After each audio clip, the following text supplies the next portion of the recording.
Everyone, and welcome to the weekly share of the Zera Shimshon, Zech Tzadik Kodesh Uvracha. Today is Chav Beis Shvat. Yetz Hashem be it's also the Rosh Yeshiva of Manchester of Yehuda Zev Segel. His Yartzeit is today, and is most famous for introducing the Seder of Lashon Hora to halachas a day. And everybody should know that. That's very misuguf to do for a lot of Yeshuas. So, and a lot of people do all kinds of other Yeshuas and skulas. But this is a pretty practical one, and it's halachic as well. So anyway, I wanted to just share a short vart here from the, it's really, I looked at the whole Ois Dalid from the Zera Shimshon, and I wanted to shorten it as much as possible because it's very long and complicated. So this is the most important concept of this piece. The Gemara in Sanhedrin tells us the following.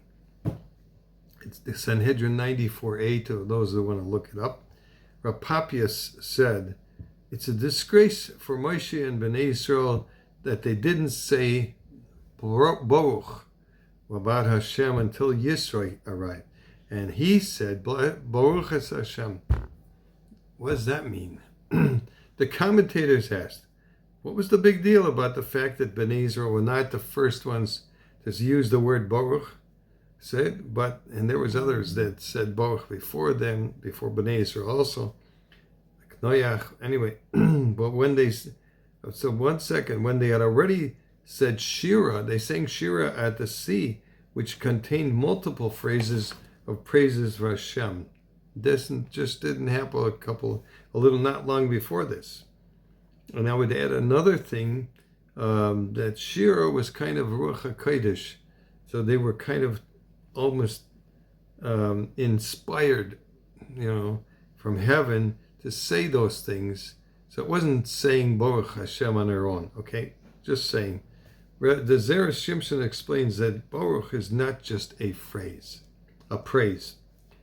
It's something else entirely.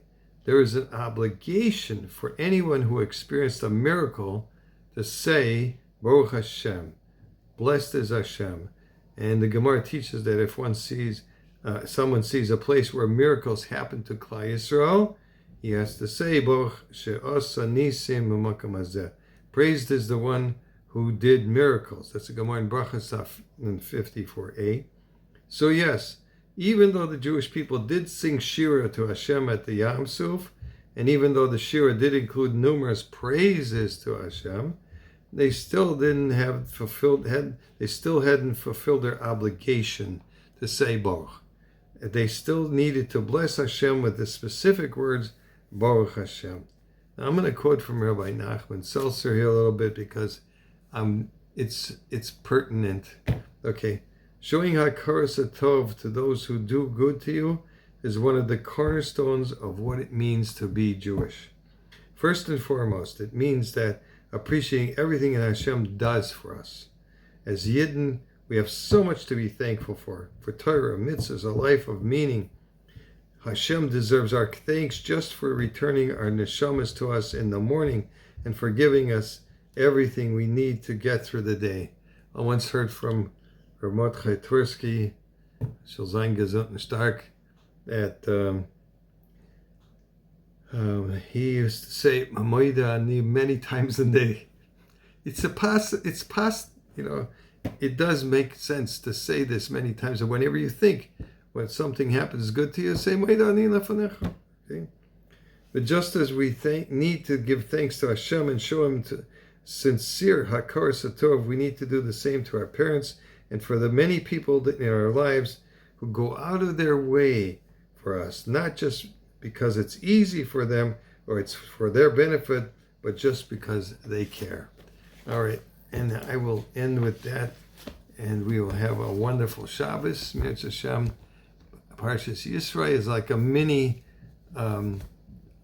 Kabbalah Torah, and when you listen to Hatzaras Dibros this week, have in mind that you're makabel a little bit of shavuos from this time and further. All right, we'll go into that later. Everybody have a wonderful Shabbos, Kol Tov.